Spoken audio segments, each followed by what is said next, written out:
ஓட்டத்தை முடிக்காம இந்த உலகத்தை விட்டு போக கூடாது. என் ஓட்டத்தினுடைய அந்த முடிவை நான் பார்க்கணும், முடிச்சிடணும். பாதி வழியில விட்டுட்டு போறதுக்காய் கர்த்தர் அழைக்கல. இடையில இந்த உலகம் வேணாம், இந்த வேலை வேணாம், என்னை எடுத்துக்கொள்ளும் ஆண்டவரே அப்படின்னு சொல்றதுக்காக கர்த்தர் அழைக்கல. சோர்ந்து போய் உட்கார்றதற்கு ஆண்டவர் உங்களை அழைக்கல. மலை போல பிரச்சனை வந்தாலும் அதை மெழுகு போல உருகி போக பண்ணுகிற கர்த்தர், ஜீவாதி தேவனாகிய கர்த்தர் உங்களோடும் என்னோடும் இருக்கிறார். இன்றைக்கு என்ன வார்த்தையை பேச வேண்டும் என்று நான் நினைத்து கொண்டிருக்கும் போது ஆண்டவர் என் உள்ளத்திலே ஒரு வார்த்தையை கர்த்தர் தந்தார். அதை நம்ம தியானிக்க போகிறோம். வாசிக்கலாம். இந்த நெகேமியாவின் புஸ்தகத்திலே 4ஆம் அதிகாரத்தை எடுத்துக்கொள்ளுங்கள்.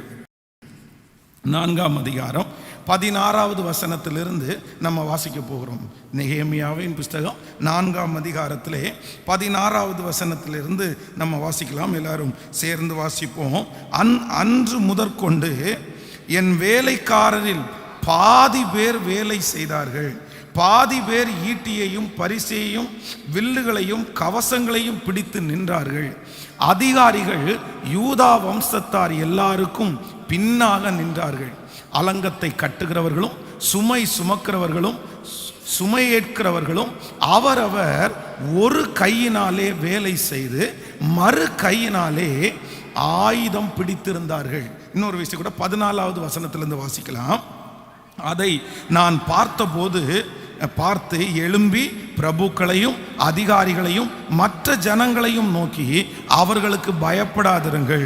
நீங்கள் மகத்துவமும் பயங்கரமுமான ஆண்டவரை நினைத்து உங்கள் சகோதரருக்காகவும் உங்கள் குமாரருக்காகவும் உங்கள் குமாரத்திகளுக்காகவும் உங்கள் மனைவிகளுக்காகவும் உங்கள் வீடுகளுக்காகவும் யுத்தம் பண்ணுங்கள் என்றேன்.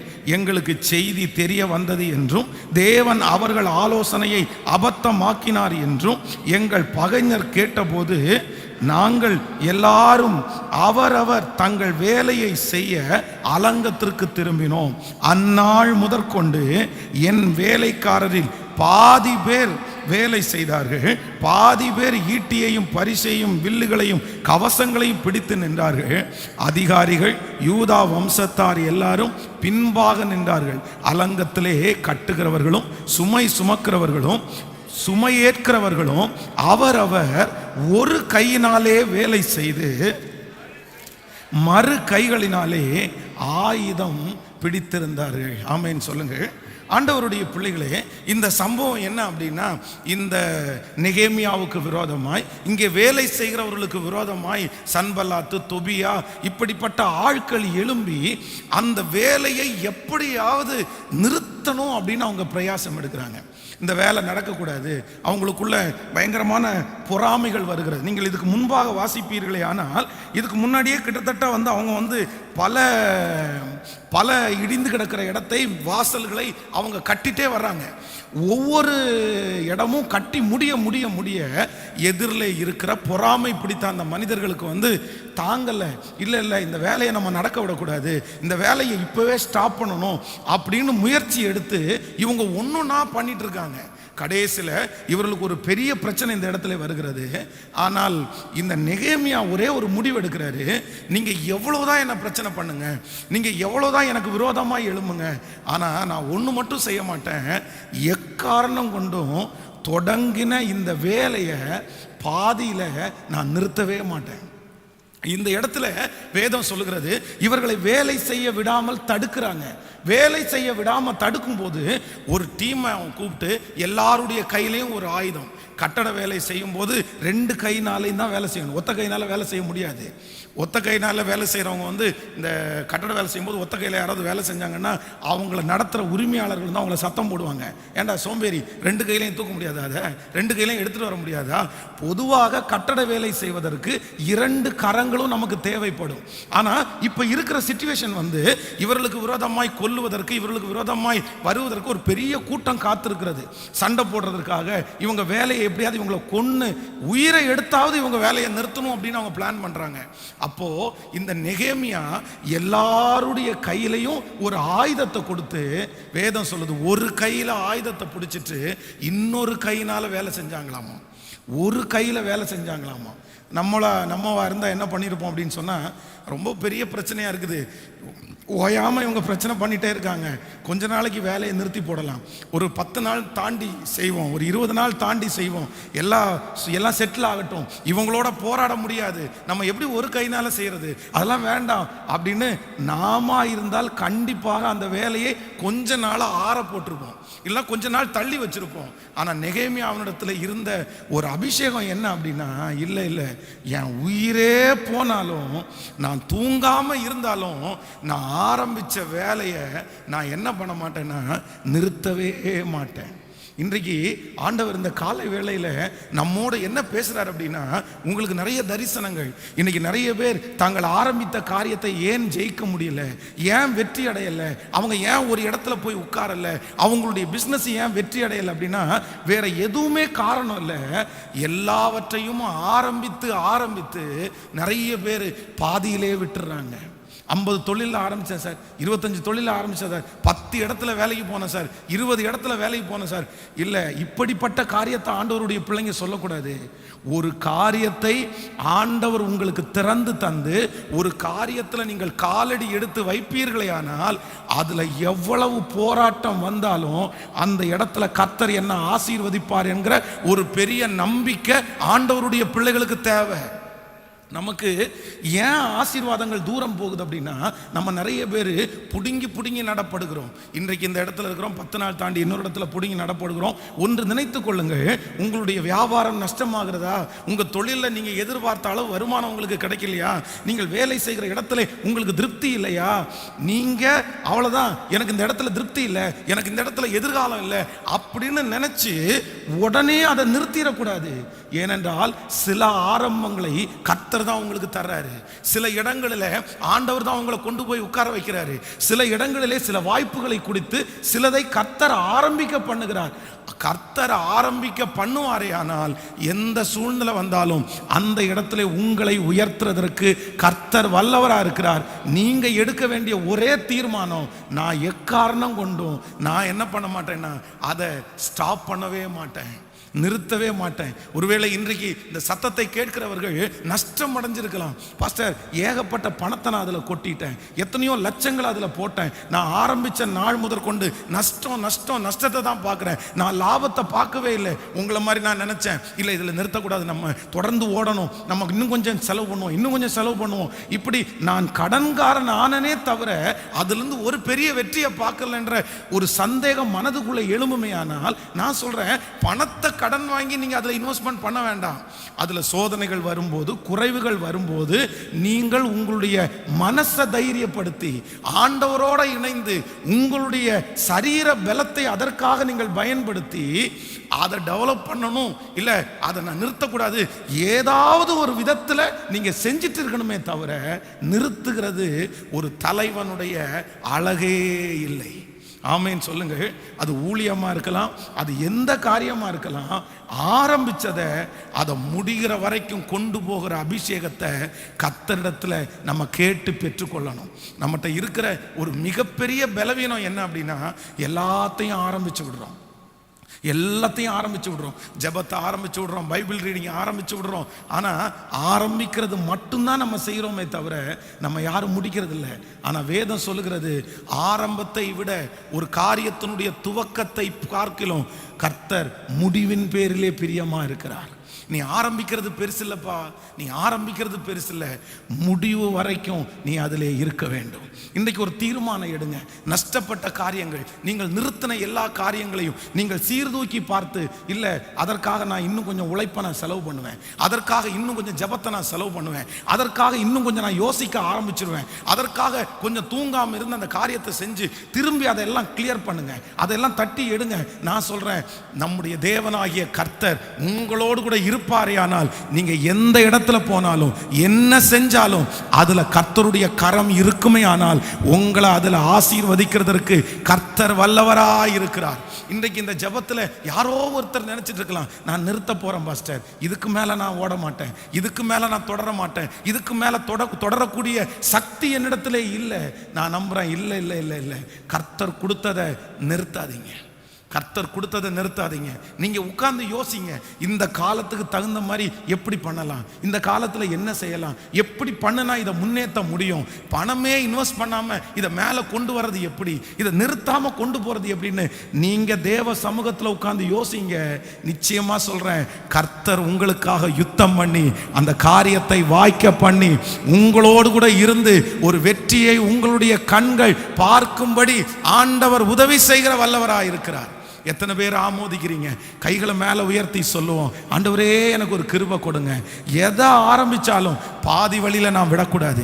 இதுவரையிலும் ஒருவேளை உங்களுடைய வாழ்க்கையிலே பாதி வழியிலே விடுகிறது போல ஒன்று இருந்திருக்கலாம். இதுவரையிலும் எதுவுமே நான் ஃபினிஷ் பண்ணலை, எதையுமே நான் வெற்றி காணலை, எல்லாமே அறகுறை, எல்லாமே பாதியில் கிடக்குது, எல்லாமே நிறுத்தப்பட்டு கிடக்கிறது. ஆனால் இந்த காலை வேளையில் இந்த 9வது நாள் கையை உயர்த்தி, இயேசுவே என் தலை மேலே இந்த நெகேமியாவுடைய அபிஷேகம் வைக்கணும். இனி நான் ஆரம்பித்ததை சொல்லுங்க, இனி நான் ஆரம்பித்ததை ஆண்டவரே, இனி நான் எடுத்த தீர்மானத்தை, இனி எனக்கு கர்த்தர் கையில கொடுத்ததை கடைசி வரைக்கும் நான் நிறுத்தாம அதை செய்யக்கூடிய, அதுல வெற்றியை காண்கிற வரைக்கும், அதுல அற்புதத்தை காண்கிற வரைக்கும் நான் நிறுத்தாம இருக்கக்கூடிய ஒரு பாக்கியத்தை சொல்லுவோம். ஆண்டவரே நீர் எனக்கு தாரும், நீர் எனக்கு தாரும், நீர் எனக்கு தாரும். ஹல்லேலூயா. பரிசுத்தவான்களுடைய அபிஷேகமே என்ன அபிஷேகம் அப்படின்னா, நிறுத்தாம இருக்கிறதா அபிஷேகம்.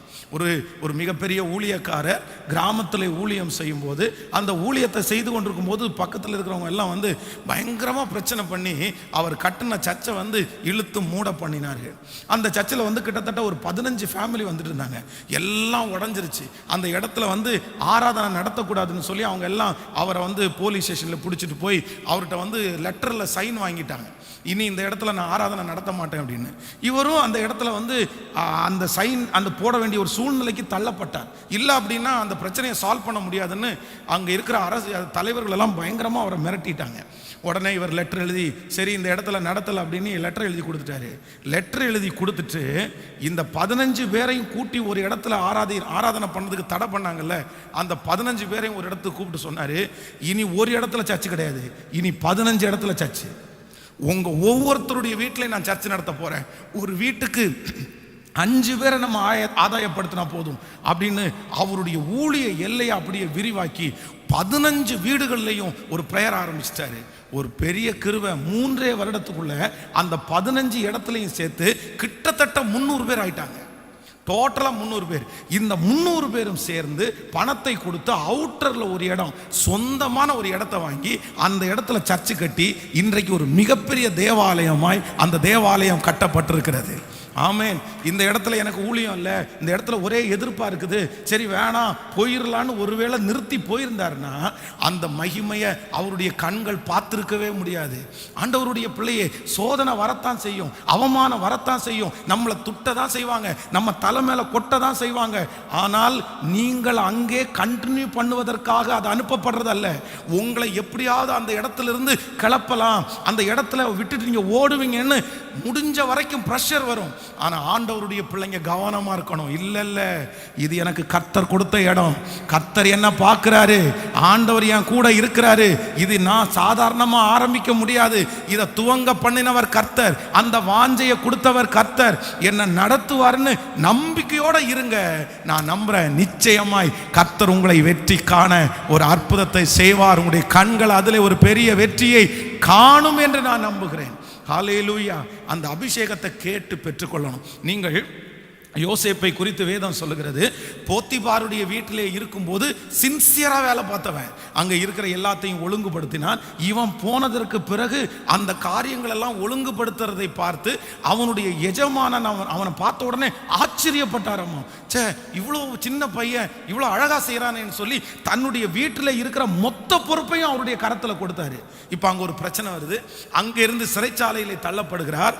சிறைச்சாலைக்குள்ளே கடந்து போனதுக்கு பிற்பாடு வேதம் சொல்லுகிறது, சிறைச்சாலை தலைவனுடைய கண்களிலே யோசேப்புக்கு தயவு கிடைச்சு சிறைச்சாலையிலே இவன் தலைவனாய் அபிஷேகம் பண்ணப்பட்டான். ஒரு வெற்றி உள்ள ஒரு மனுஷன் வந்து அவன் அப்பா வீட்டில் இருக்கும்போது அவன் தான் தலைவன், எல்லாரை விட கடைசியா அவன் தான் பிறந்தான். ஆனா தன்னுடைய சகோதரர்கள் எல்லாருக்கும் யோசேப்பு தான் தலைவன். ஏன் அப்படின்னா தன் சகோதரர்கள் செய்து வந்த குற்றத்தை தன்னுடைய தகப்பனிடத்துல போய் சொன்னான். அதுக்கப்புறம் போத்திபாருடைய வீட்டில் வர்றான், போத்திபாருடைய வீட்டிலையும் அவன்தான் தலைவன். அதற்கப்புறம் சிறைச்சாலைக்கு வருகிறான், சிறைச்சாலையிலையும் அவன்தான் தலைவன். இப்ப எகிப்தினுடைய ராஜாவுக்கு முன்னாடி வர்றான், அங்கேயும் அவன்தான் தலைவன். அப்போ சிறை நம்மளா இருந்தா என்ன பண்ணியிருப்போம்? ஏற்கனவே உங்களுக்கு எல்லாம் செஞ்சது போதுண்டா, நான் எவ்வளவு மனசார உங்களுக்கு செஞ்சேன், நீங்க எனக்கு துரோகம் பண்ணிட்டீங்களடா, உங்க வீட்டில் இவ்வளவு தூரம் உண்மையா இருந்ததுக்கு எனக்கு கொடுத்த பனிஷ்மெண்ட் இதுவாடா, இவ்வளோ பெரிய பனிஷ்மெண்ட், இனி இந்த எகிப்தியனுக்கு ஒன்றுமே செய்ய மாட்டேன், இனி இந்த எகிப்தியை நான் ஏறெடுத்து கூட பார்க்க மாட்டேன், போதுண்டா சாமி. நம்ம அண்ணா அப்படி தான் நினைப்போம். ஆனால் இந்த யோசேப்பு சோர்ந்து போகவே இல்லை. நான் செய்கிறத, என்னுடைய வேகத்தை நான் யாருக்காகவும் நான் குறைக்கவே மாட்டேன், நான் செய்வேன். நான் அங்கே செஞ்சேன், எனக்கு பதில் கிடைக்கல, பரவாயில்ல, ஆனால் நான் சிறைச்சாலையிலே செய்வேன். ஆனால் கர்த்தர் சிறைச்சாலையிலே யோசேப்போடு கூட இருந்தார். அப்போ ஆண்டவருடைய பிள்ளைகளே, உங்களுக்கும் அப்படித்தான். சில இடங்களிலே நீங்கள் செய்கிறது ரிஜெக்ட் பண்ணப்பட்டு உங்களை ரொம்ப மனசை கஷ்டப்படுத்தி இருக்கலாம், உங்களை உடைச்சிருக்கலாம். என்ன பாஸ்டர், ஒரு நன்றியே இல்லையே, நான் ராத்திரி பகலாக உழைச்சேனே, ஐயோ நான் எவ்வளோ கஷ்டப்பட்டேன் தெரியுமா, அதனால நான் ஒரு முடிவெடுத்தேன், இனி யாருக்கு நான் செய்ய மாட்டேன், நீ எதையும் நான் செய்ய மாட்டேன், இனி வாங்குற சம்பளத்துக்கு மட்டும்தான் நான் செய்வேன். இப்படிப்பட்ட குறுகின எண்ணத்தை தூக்கி போட்டுட்டு ஒரு தீர்மானம் எடுக்கணும். யாருக்காகவும் எந்த மனுஷனுக்காகவும் நான் என்ன பண்ண மாட்டேன்னா, செய்து கொண்டிருக்கிற காரியத்தை நான் நிறுத்தவே மாட்டேன். கலப்பையின் மேல் தன் கையை வைத்து பின்னிட்டு பார்க்கிற எவனும் தேவனுடைய ராஜ்யத்திற்கு தகுதி உள்ளவன் அல்ல. நிறுத்துனீங்க, அதுவும் அக்கறை மாட்டுக்கு இக்கரை பச்சை, அந்த மாதிரி கூட நிறுத்தக்கூடாது. நான் ஒரு சம்பவத்தை சொல்கிறேன். வேதாகம கல்லூரியில் நான் படிக்கும்போது ஒரு செகண்ட் இயரில் ஒரு தம்பி படித்தார். அவருடைய அப்பா பாஸ்டர். அப்போ அவர் எங்களுடைய பைபிள் காலேஜ் ரொம்ப லோவான பைபிள் காலேஜ், அப்படின்னா கொஞ்சம் குறைவான, அப்படின்னா ரொம்ப கஷ்டப்பட்டவங்க படிக்கிற பைபிள் காலேஜ். ஆனால் அவருடைய அப்பாவால் பெரிய பைபிள் காலேஜுக்கு அவரை படிக்க வைக்க முடியும். அப்போ 2வது வருஷத்துலே நான் 3வது வருஷம், அவர் 2வது வருஷம். அந்த மாதிரி ஒரு தொட்டி எடுக்கிறதுக்காக ஒரு வீட்டுக்கு வார்டன் அனுப்பி விட்டார். வர்ற வழியில் ஒரு பெரிய ஆக்சிடெண்ட்டில் 2 பேரும் மாட்டிக்கிட்டோம். இந்த ஆக்சிடெண்ட்டில் மாட்டினதுனால காலேஜுக்கு வரும்போது ரொம்ப லேட் ஆயிடுச்சு. லேட்டான உடனே எங்களுடைய வார்டன் எங்களை 2 பேரையும் வெளியே நிற்க வச்சு ரொம்ப எங்களை பேசி ரொம்ப திட்டார். அப்படின்னா தவறான வார்த்தைகளை எல்லாம் பேசி திட்டார். உடனே என் பக்கத்தில் நிற்கிற அவனுக்கு பயங்கரமாக கோபம் வந்துச்சு. பிரதர், என்ன பிரதர் இவன் இப்படியெல்லாம் பேசுகிறாங்க, அடிச்சிடலாம். அப்போ நான் தான் இல்லைடா, நம்ம ஊழியத்துக்காக வந்திருக்கிறோம், நமக்கு பொறுமையாக தான் போகணும் அப்படின்னு சொல்லி 2 பேரும் பேசிட்டு வந்தோம். ஆனால் அவனுக்கு அந்த மனசில் அந்த ஆதங்கம் தாங்கலை. இல்லை இல்லை இல்லை, நான் ஒரு பாஸ்டருடைய பையன், நான் எங்கள் அப்பா எவ்வளோ பெரிய ஊழியக்காரர், இவன் இவ்வளோ கேவலமாக என்ன பேசுகிறாங்க, கண்டிப்பாக இந்த பைபிள் காலேஜில் இருக்க மாட்டேன் அப்படின்னு நான் எவ்வளவோ சொன்னேன். வேண்டாம், இனி 1 இயர் தான், 2வது வருஷம் முடிக்க போகிறேன், இன்னும் 1 வருஷம் முடிச்சுட்டு அந்த பட்டத்தை வாங்கிட்டு அதுக்கப்புறம் வேணா ஒரு பைபிள் காலேஜுக்கு போ அப்படின்னு. இல்லை இல்லை, நான் டிஸ்கன்டினியூ பண்ணுறேன், நான் நிறுத்துறேன் அப்படின்னு சொல்லி வலுக்கட்டாயமாய் அவங்க அப்பாவோட தொடர்பு கொண்டு ஒரு பெரிய பைபிள் காலேஜுக்கு அப்ளிகேஷன் போட்டு இந்த பைபிள் காலேஜிலேருந்து அவன் ரிலீவ் ஆகிட்டான். நான் போகிறேன்ட்டு இதை ஸ்டாப் பண்ணிட்டான், நிறுத்திட்டான். ஆனால் இன்றைக்கு வரைக்கும் சொல்கிறேன், ஆண்டவருடைய பிள்ளைகளே, சமீபத்தில் ஒரு 2 வருஷத்துக்கு முன்னாடி கூட அவரை நான் பார்த்தேன். ஆனால் இது வரைக்கும் அவர் நிலைவரவே படலை, எங்கேயுமே நிலைவரப்படலை. இங்கேருந்து அங்கே போனார், அங்கே போகிறதுக்குள்ளே அவருக்கு உடம்பு நல்லா இல்லாமல் வந்துச்சு, கிளாஸ் அட்டன் பண்ண முடியலை, அந்த வீட்டிலே உட்காந்து எக்ஸாம் எழுதினார். இப்போ அவர் கையில் சர்டிஃபிகேட் இருக்குது, அவர் கையில் சர்டிஃபிகேட் எல்லாம் கிடச்சிருச்சு. பட் ஆனால் அவர் செய்யக்கூடிய ஊழியம் அங்கே இல்லை. யாராவது ஒருத்தர் சத்தம் போடுறாங்க, யாராவது ஒருத்தர் பேசுகிறாங்கன்றதுக்காக அவ்வளவு கஷ்டப்பட்டு உழைச்சதை, இல்லைன்னா அவ்வளவு வருத்தப்பட்டு நீங்கள் செஞ்சதை, கமிட்மெண்ட்டோடு செய்ததை இன்னொரு மனுஷனுக்காக விட்டுட்டு வர்றதுன்றது எந்த விதத்தில் நியாயம்? எந்த விதத்தில் நியாயம்? ஒரு காரியத்தை துவங்குற ஒரு மனுஷனுக்கு கோபமும் வரக்கூடாது, ரோசமும் வரக்கூடாது. ஆமேன்னு சொல்லுங்கள். அதை வெற்றியாக முடிக்கணும்னா உங்களுக்குள்ள ரோசமும் கோபமும் இருந்தால் கண்டிப்பாக வெற்றியாக முடிக்க முடியாது. உங்கள் கோபமும் உங்கள் ரோசமும் உங்கள் எதிர்காலத்தை பாதிக்கின்றதை மறந்துடாதீங்க, உங்களை நஷ்டப்படுத்துறதுன்றதை மறந்துடாதீங்க, உங்கள் உழைப்பை அது ஒன்றும் இல்லாமல் போக பண்ணுறதுன்றதை மறந்துடக்கூடாது. இல்லை, நான் என்ன எப்படி பேசலாம், என்ன எப்படி பேசலாம், அதுக்காக விட்டு வந்துட முடியுமா? அதுக்காக தூக்கி போட்டு ஓடிட முடியுமா? இல்லை இல்லை, எக்காரணம் கொண்டும் எதற்காகவும் நான் ஆரம்பித்ததை மட்டும் ஃபினிஷ் பண்ணாமல் என்ன பண்ண மாட்டேன்னா முடிக்கவே மாட்டேன். ஒவ்வொரு வாலிப தம்பிக்கும் தங்கச்சிக்கும் சொல்கிறேன், நீ ஆரம்பித்த படிப்பாக இருக்கலாம், வேலையாக இருக்கலாம், உனக்கு திருப்தியே இல்லைன்னா கூட நீ கண்டினியூ பண்ணிடு, நீ நிறுத்திடாது. அதை முழு மனசோட. நான் என்ன சொல்றேன் அப்படின்னா, அதை ஆசீர்வதிக்கிறவர் கர்த்தர். அது உனக்கு திருப்தி இல்லையா, அது திருப்திகரமாய் மாறுவதற்கு ஆண்டவரிடத்துல கிருபை கேளுங்க. இதை எப்படி ஆண்டவரை டெவலப் பண்றது, இதை எப்படி ஆண்டவரை என் தரிசனத்துக்கு தகுந்த மாதிரி இதை எப்படி ஆண்டவரை கொண்டு போய் இணைக்கிறது, எனக்கு கற்றுத்தாருங்க, நான் என்ன செய்யணும் அப்படின்னு கர்த்தரிடத்துல ஞானத்தை கேளுங்க. அது குறைவானதா இருந்தால் கூட ஆண்டவர் உங்களை கொண்டு அந்த பெரிய காரியத்தை செய்ய வல்லவராக இருக்கிறார். நீங்க சில சாதித்த பெரிய பெரிய தொழில் அதிபர்களுடைய காரியத்தை வாட்சி பார்த்தீங்க அப்படின்னா, நம்ம யூஸ் பண்ற நிறைய பொருட்கள் ஒரு காலத்துல கவர்மெண்டால பான் பண்ணப்பட்டது. அப்படின்னா இனி திருப்பி இந்த காரியத்தை யூஸ் பண்ணக்கூடாதுன்னு சொல்லி தடுத்து நிறுத்தப்பட்டது. இந்த ப்ராடக்ட் நல்லா இல்லை, இந்த ப்ராடக்டை சேல் பண்ணக்கூடாதுன்னு. இந்த ப்ராடக்டை சேல் பண்ணக்கூடாதுன்னு அந்த கவர்மெண்ட் சீல் பண்ணும்போது அவங்க ஃபேக்டரியில் பார்த்தீங்க அப்படின்னா கோடிக்கணக்கான இன்வெஸ்ட்மெண்ட் அப்படியே இருக்கும். இவங்க வேற எதையுமே செய்யலை.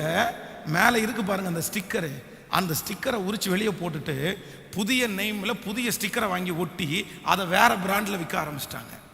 இன்னைக்கு நம்ம யூஸ் பண்ணுற நிறைய பொருள் ரெண்டாவது ஸ்டிக்கரிங் பண்ணப்பட்டது.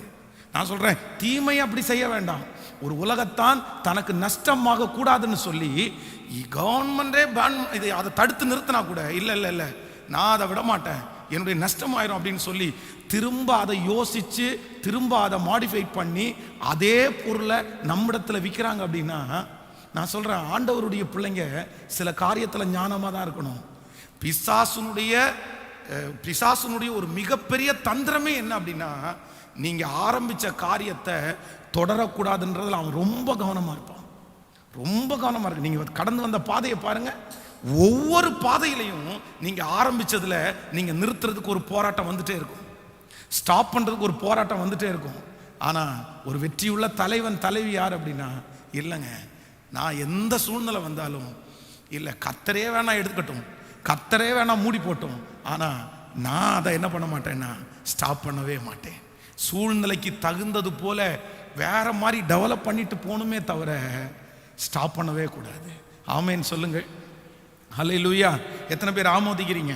ஈசாக்கை குறித்து வேதம் சொல்லுகிறது, ஈசாக்கு முதல்ல ஒரு துறவை தோண்டுகிறான், அதை தூர்த்து போட்டார்கள், அதற்கு ஏசேக்கு அப்படின்னு பேர் வைக்கிறான். இரண்டாவது ஒரு துறவை தோண்டினான், அதற்கு அதையும் தூர்த்து போட்டார்கள், அதற்கு சித்னா என்று பெயரிடுகிறான். மூணாவது ஒரு துறவை தோண்டுகிறான், அதற்கு ரகபோத்தி என்று பெயரிடுகிறான். ஆனா அவர்கள் அதனோட வாக்குவாதம் பண்ண வரல.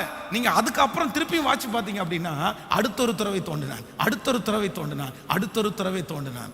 ஸோ அவர் ஸ்ட்ராங்காக ஃபிக்ஸ் பண்ணிட்டான், என்ன வந்தாலுமே நான் துறவு தோன்ற வேலையை மட்டும் நான் என்ன பண்ண மாட்டேன், விடவே மாட்டேன். நீங்க ஏசேக்கு தான் தூத்து போட்டீங்களா, பரவாயில்ல. சித்தனாவை தூத்து போட்டீங்களா, பரவாயில்ல. ஒரு ஏசேக்கு போனா ஒரு சித்தனா இருக்குது, ஒரு சித்தனா போனா ஒரு ரகபோத்து இருக்குது. ஹல்லேலூயா. நான் இந்த ஜபத்தில் இருக்கிற இந்த கலந்து கொண்ட ஒவ்வொருத்தருக்கும் தீர்க்க தரிசனமா சொல்றேன், மனுஷன் ஒரு ஏசேக்க மூடலாம், ஒரு சித்தனாவை மூடலாம், ஆனா என் கர்த்தர் உங்களுக்காக ஒரு ரகபோத்தை கர்த்தர் வச்சிருக்கிறாரு.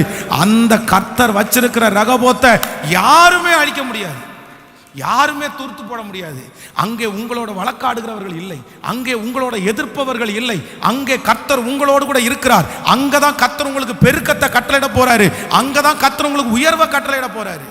சோ நீங்க என்ன பண்ணக்கூடாதுன்னா, எருசலேம் அவர் சிறப்படுத்துற வரைக்கும் உங்களை நாங்க விட மாட்டோம் ஆண்டவரே, நான் நிறுத்த மாட்டேன் ஆண்டவரே. இந்த 21 நாள் மட்டுமல்ல, நீங்க நினைத்திருக்கிற அந்த காரியத்தை கர்த்தர் கைகூடி வர பண்ணுகிற வரைக்கும், கர்த்தர் அதை அடைகிற வரைக்கும், அதை ஓப்பன் பண்ற வரைக்கும், அதை குறித்து சாட்சி சொல்ற வரைக்கும் நீங்க யாரையே பிடிக்கணும்னா கர்த்தரையே கர்த்தரையே கர்த்தரையே நான் நிறுத்த மாட்டேன் ஆண்டவரே.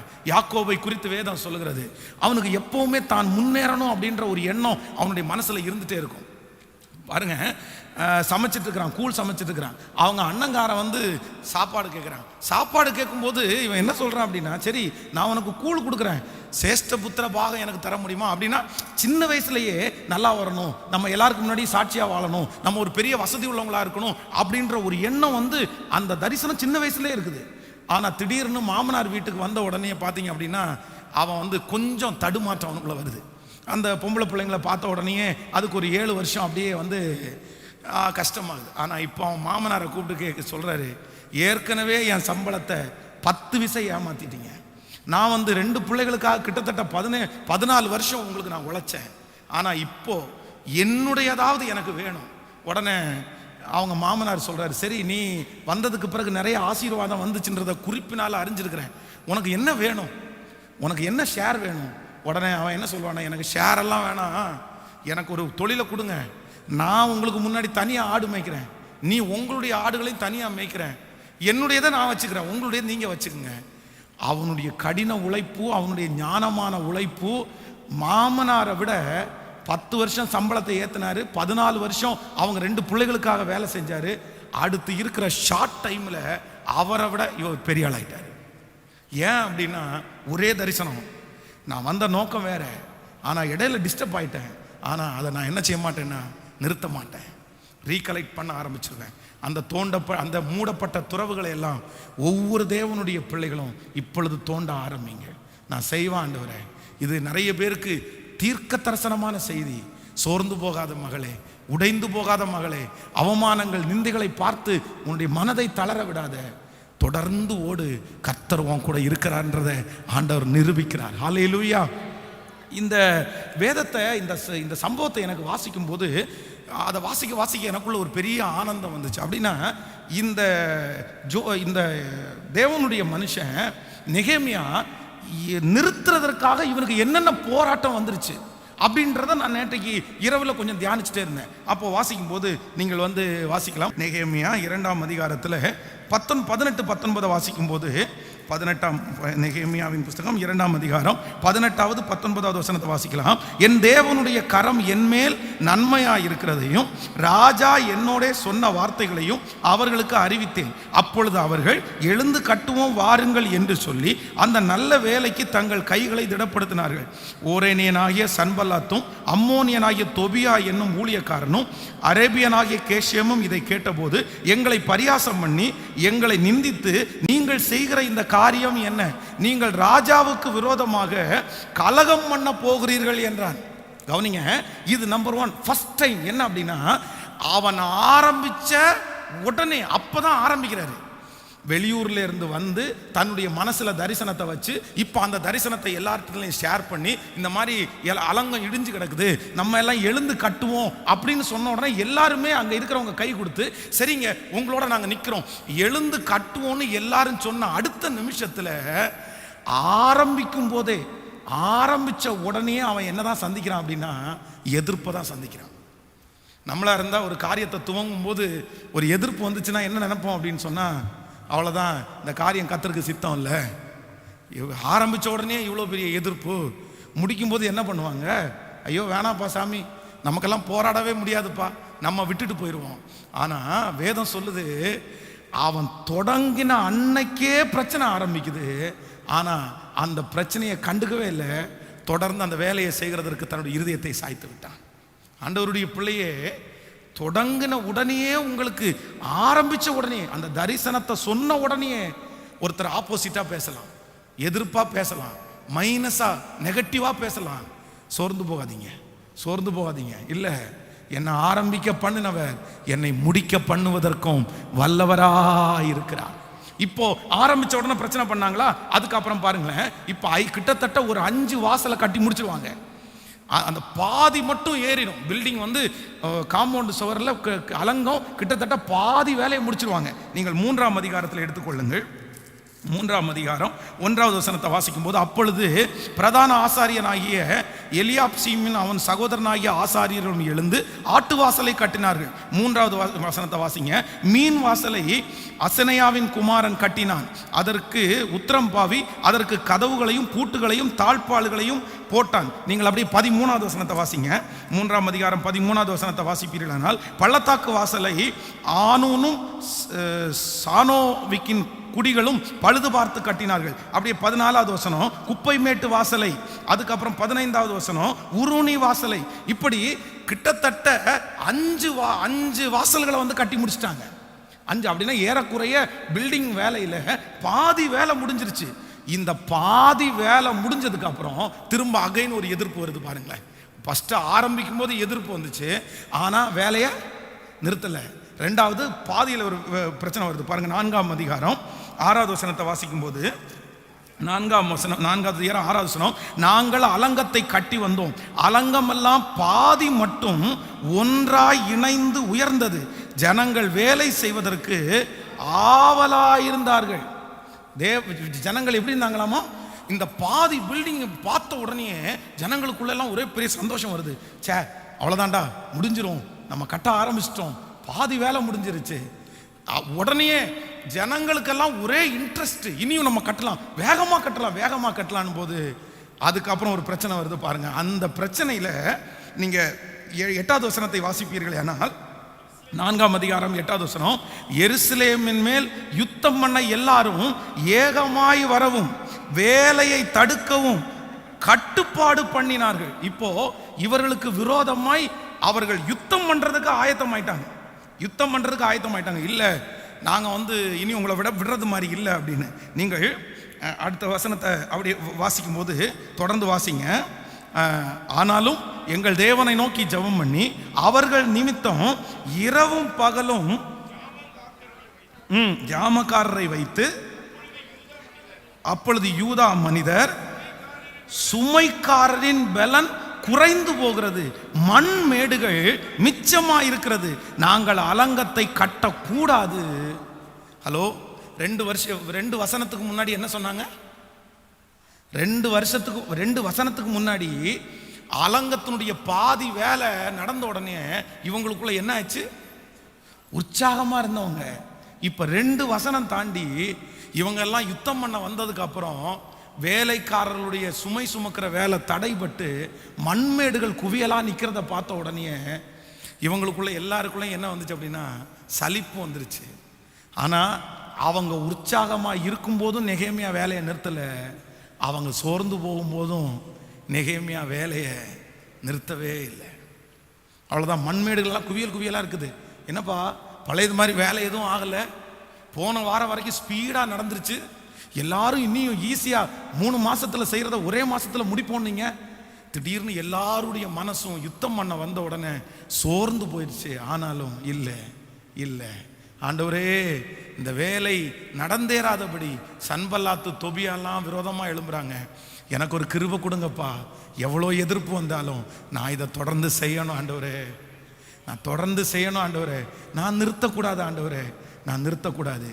அந்த ஜனங்களை எல்லாரையும் தட்டி கொடுத்து மோட்டிவேட் பண்ணி அகைன் திரும்பவும் வேலையை ஆரம்பிச்சிருவாங்க, அந்த வேலையை நிறுத்த மாட்டாங்க. நீங்கள் 4ஆம் அதிகாரம் 11வது வசனத்தை பாருங்க. நெக்ஸ்ட் அவங்களுக்கு என்ன வருதுன்னா கொலை மிரட்டல் வருகிறது.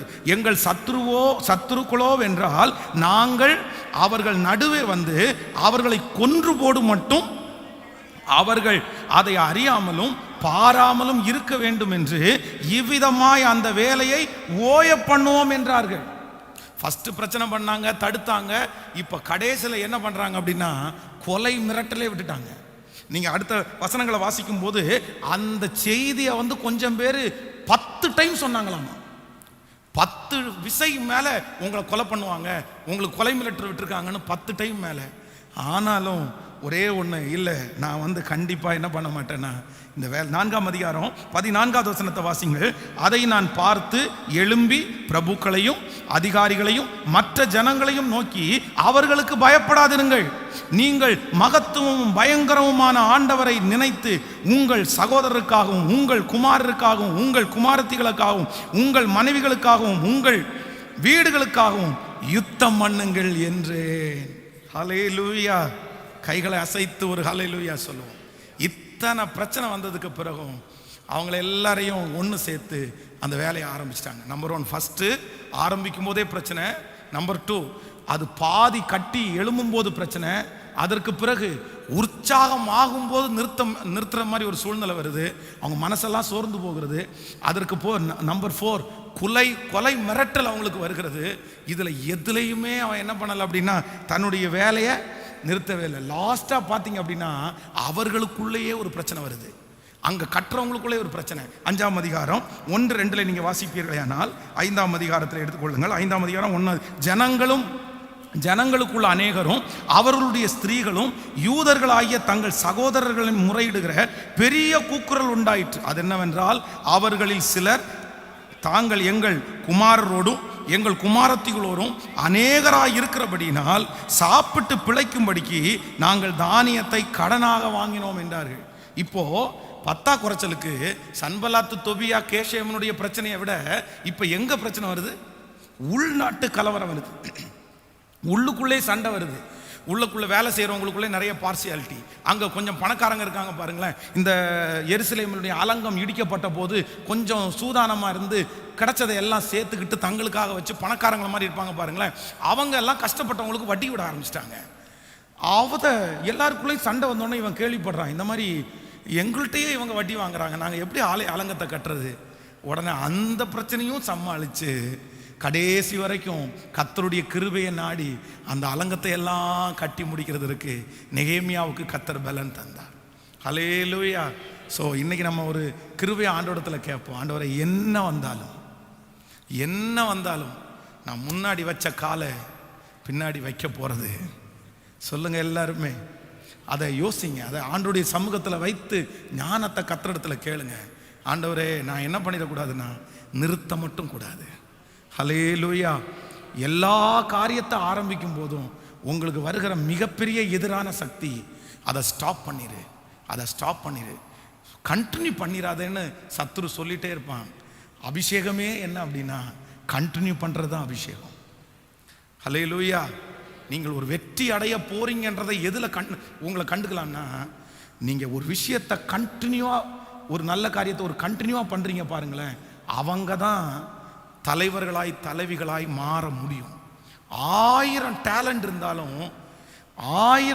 இருந்தாலும் ஒரு காரியத்தில் கண்டினியூஷன் உங்களுக்கு இல்லை, டிஸ்கண்டினியூ அப்படின்னா ரொம்ப கேர்ஃபுல்லாக இருக்கணும்.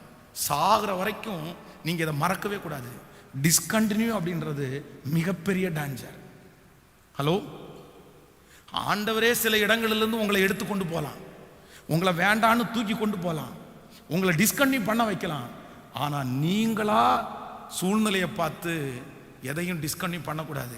அதில் டெவலப் தான் ஆகணும், அதில் நீங்கள் ஞானம் தான் ஆகணுமே தவிர இதை நிறுத்திட்டு போகிறேன்னு சொல்லக்கூடாது. ஹல்லேலூயா.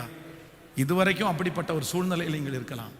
இல்லை ஆண்டவரே எனக்கு ஒரு கிருபை கொடுங்க, இனி என்னுடைய பிள்ளைகளுக்கோ எனக்கோ டிஸ்கண்டினியூன்னு ஒன்று இருக்கவே கூடாது. ஆமோதிக்கிறீங்களா இல்லையா? ஹல்லேலூயா.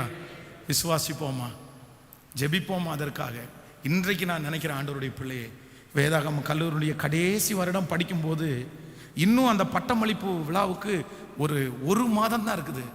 அந்த ஒரு மாதத்தில் அந்த பைபிள் காலேஜில் டிஸ்கண்டினியூ பண்ணது மாதிரி அதை என்ன துரத்துற மாதிரி ஒரு சூழ்நிலை வந்துருச்சு. ஆனால் ஆண்டவருடைய சமூகத்தில் அப்படி கெஞ்சினேன், எனக்கு வேற ஒன்றுமே தர வேண்டாம் ஆண்டவரே, இந்த படிப்பை நான் முடித்து அந்த பிரதிஷ்டை மட்டும் எனக்கு பண்ணணும், அதுக்காக எனக்கு இரக்கம் செய்யுங்கன்னு ஆண்டவருடைய சமூகத்தில் கெஞ்சினேன். அப்போ நான் நம்புகிறேன், அன்னைக்கே அந்த கிருபையை கர்த்தர் என்னுடைய இருதயத்துக்குள்ளே வைத்திருந்திருக்கார்.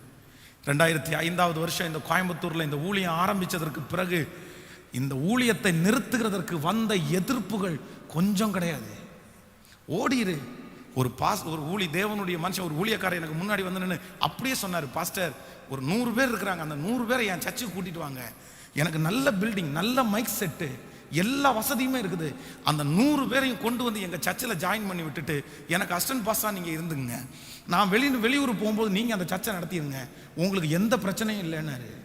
ஆனால் கர்த்தர் கிருபையில் எதற்குமே செவி சாய்க்கலை. இதே ஆர்ஜி நகருக்குள்ளே போகும்போது ஒரு கிறிஸ்மஸ் டைம் வந்து ஒரு கூட்ட பசங்க நின்றுட்டு இந்த கிறிஸ்மஸுக்கு அவனை அடிச்சே தீருவோம் அப்படின்னு எனக்கு செய்தி அனுப்புனாங்க.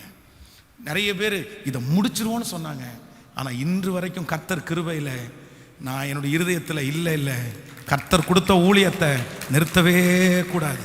எனக்கு பலன் தாருங்க ஆண்டவரே, எனக்கு கிருபை தாருங்க ஆண்டவரே, எனக்கு ஞானம் தாருங்க ஆண்டவரே அப்படின்னு இந்த நிமிஷம் வரைக்கும் கேட்குறேன். நான் நம்புறேன், ஆரம்பிச்சு இத்தனை வருஷத்துல எத்தனை முயற்சிகள், எத்தனை பெரிய ஆட்கள் நிறுத்துறதுக்கு பிளான் பண்ணதுக்கு அப்புறமும் இந்த ஊழியத்தை நிறுத்தவே முடியல. ஏன்னா இது கர்த்தர் நம்மோடு கூட இருக்கிறார். இது கர்த்தர் நமக்காய் கொடுத்த ரகபோத், இது கர்த்தர் நமக்காய் கொடுத்த ரகபோத்து. ஹல்லேலூயா. விசுவாசிக்கிறீங்களா? இப்போ அந்த அபிஷேகத்தை எல்லாரும் கேட்கலாமா? உங்களுக்கு புரிஞ்சா? நான் சொல்றது உங்களுக்கு புரிஞ்சிருச்சா? ஸோ நெகேமியாவினிடத்தில் இருந்த 9வது அபிஷேகம் என்ன அப்படின்னா, அவன் ஆரம்பிச்சதை எந்த பிரச்சனைக்காகவும் என்ன பண்ணலைன்னா ஸ்டாப் பண்ணவே இல்லை. ஆண்டவரா உங்களை தூக்கி வெளியே வீசட்டும், பரவாயில்ல, நீங்களா போகக்கூடாது, நீங்களா முடிவெடுக்க கூடாது. அவங்க திட்டுறாங்க இவங்க திட்டுறாங்கன்னு நீங்களா முடிவெடுக்க, அப்படிதான் திட்டுவாங்க. அப்படிதான் பண்ணுவாங்க. ஒரு தேவனுடைய பிள்ளை ஒரு இடத்துல இருக்கிறாங்க, நீங்க வளர போறீங்கன்னா அப்படிப்பட்ட பிரச்சனை வரத்தான் செய்யும். ஐயோ, நீங்க குடும்பத்தை பிரிக்கிறதுக்கு எப்படி குடும்பத்தை நீங்க கண்டினியூ பண்ண விடாம எவ்வளவு போராட்டம் வரும் தெரியுமா? கணவன் மனைவியினுடைய வாழ்க்கையை கண்டினியூ பண்ண விடாம அவ்வளோ பெரிய போராட்டம் வரும். நீங்க உடனே அந்த போராட்டத்தை பார்த்து இவனை கழட்டி விட்டு போயிடலாம், இவங்களை கழட்டி விட்டு போயிடலாம் அப்படின்னு நினைச்சிடக்கூடாது. ரொம்ப டேஞ்சர். என்ன வந்தாலும் நின்று பிடிக்கணும், என்ன வந்தாலும் நிற்கணும், என்ன வந்தாலும் அந்த இடத்துலயே சாதிக்கணும். காலை ஸ்ட்ராங்கா வச்சுக்கோங்க. இல்லை, நான் வலதுபுறமாகிலும் இடதுபுறமாகிலும் சாயவே மாட்டேன், வச்சுட்டேன். கிறிஸ்து எனக்கு ஜீவன், சாவு சொல்லுங்க எல்லாருமே, சாவு எனக்கு ஆதாயம். ஆமேன்னு சொல்லுங்க. நான் வச்சுட்டேன் ஆண்டவரை, இனி திரும்பி பார்க்க மாட்டேன். நான் ரொம்ப அழகான இயேசுவின் முன்னே போக துணிந்தேன், இனி என்ன பண்ண மாட்டேன்னா பின்னோக்க மாட்டேன். சிலுவை என் முன்ன, இயேசு என் முன்ன, உலகம் என் பின்ன, மனுஷங்க என் பின்ன. நான் பின்னோக்க மாட்டேன், திரும்பி பார்க்க மாட்டேன். எனக்கு முன்பாக இருக்கிற இயேசுவும் அவர் ஆரம்பிச்சதை எவ்வளோ பெரிய பிரச்சனை வந்தும் அவர் நிறுத்தவே இல்லை. அவர் கண்டினியூவா செஞ்சு முடிச்சுட்டு தான் போனாரு. நானும் சொல்றேன், இந்த உலகத்தை விட்டு நீங்களும் நானும் கர்த்தருடைய வருகை தாமதிக்குமானால் போகும்போது எப்படி தான் போகணும்னா, உங்க ஓட்டத்துல ஃபினிஷ் பண்ணிட்டு தான் முடிக்கணும். நீங்க நல்ல போராட்டத்தை போராடினேன், ஓட்டத்தை முடித்தேன், விசுவாசத்தை காத்துக்கொண்டேன், இது முதல் நீதியின் கிரீடம் எனக்காக. நான் ஓட்டத்தை முடிக்காம இந்த உலகத்தை விட்டு போகக்கூடாது. என் ஓட்டத்தினுடைய ஃபினிஷிங், அந்த முடிவை நான் பார்க்கணும். முடிச்சிடணும். பாதி வழியில விட்டுட்டு போறதுக்காய் கர்த்தர் அழைக்கல. இடையில இந்த உலகம் வேணாம், இந்த வேலை வேணாம், என்னை எடுத்துக்கொள்ளும் ஆண்டவரே அப்படின்னு சொல்றதுக்காக கர்த்தர் அழைக்கல. சோர்ந்து போய் உட்கார்றதற்கு ஆண்டவர் உங்களை அழைக்கல. அவ்வளவுதான், நான் கண்டினியூ பண்ண முடியாது அப்படின்னு சொல்றதற்காக ஆண்டவர் உங்களை அழைக்கல. மலை போல பிரச்சனை வந்தாலும் அதை மெழுகு போல உருகி போக பண்ணுகிற கர்த்தர், ஜீவாதி தேவனாகிய கர்த்தர் உங்களோடும் என்னோடும் இருக்கிறார். பலன் கொண்டு திடமனதாயிரு, திகையாதே, கலங்காதே. நீ போகும் இடமெல்லாம் நான் உன்னோடு கூட இருந்து உன்னை அதிசயமாய் மோசையோடு இருந்தது போல நான் உன்னோடும் இருப்பேன்.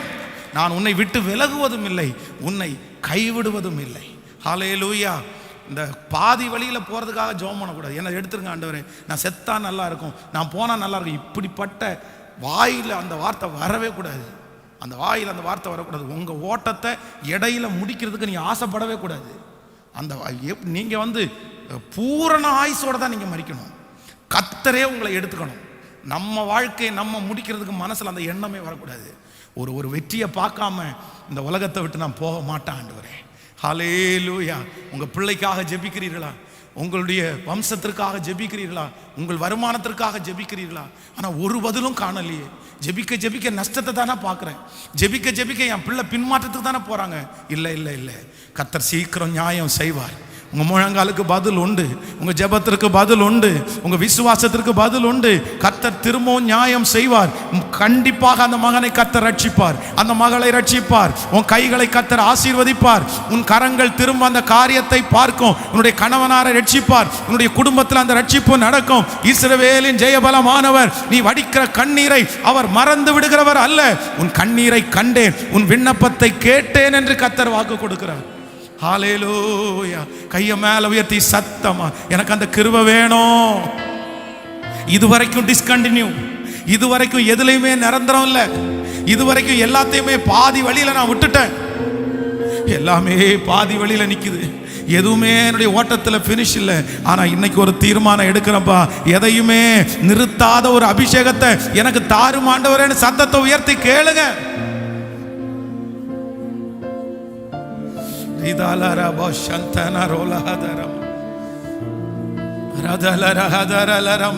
பணத்தை போட்டு கிடையாது, திரும்பி நீங்க கண்டினியூ பண்றது பணத்தை போட்டு கிடையாது, கடன் வாங்கி கிடையாது, பேங்க்ல லோன் எடுத்து கிடையாது.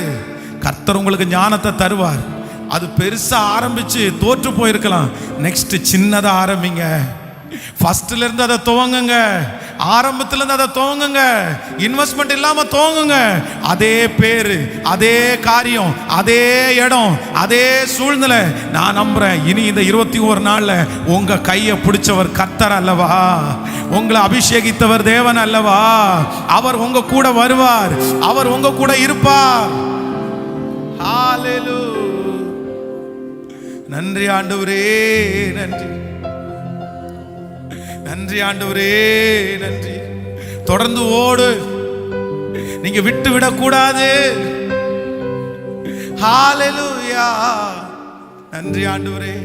அவமானம் நிந்தை எல்லாம் அனுதின உணவு போல, கரங்களை தட்டி, அவமானம் நிந்தை எல்லாம் அனுதின உணவு போல,